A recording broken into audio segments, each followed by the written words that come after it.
everyone, this is Valentina from Bluosa. Today we are exploring Rajakapotasana, so one-legged pigeon pose. In order to do this pose effectively, you want both of your hips to be level and supported. So I have a blanket here. You can also use a small bolster if needed, that I folded lengthwise, okay? So this posture is intended to both open your hips and extend the front of the hips, so the psoas. To enter the pose, you can go in many ways, but I prefer a simple entry. So from all fours position, I'm going to bring my right knee to my right wrist, more or less, and I'll come forward enough until my entire foot and shin are off of the blanket, okay? So now I'm going to support both of my hips onto the blanket.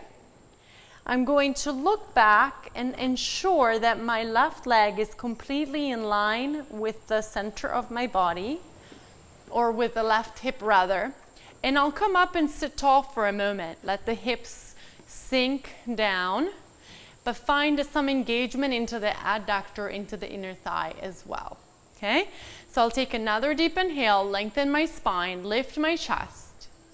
And as I exhale, I'm going to take all that extension downward.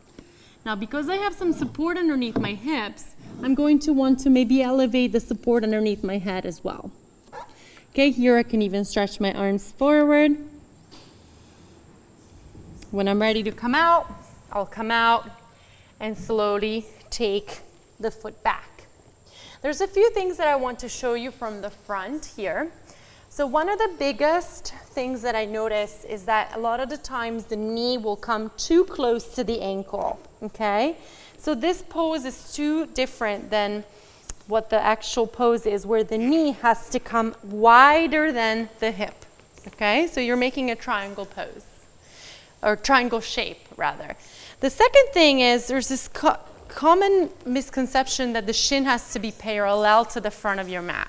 That's not necessarily the case. It's going to depend on our range of motion. So it's okay to have the shin a little bit at diagonal, provided that you keep the foot engaged, okay, to protect your knee joint. Okay, that's all. Now make sure you do the second side as well. Thank you.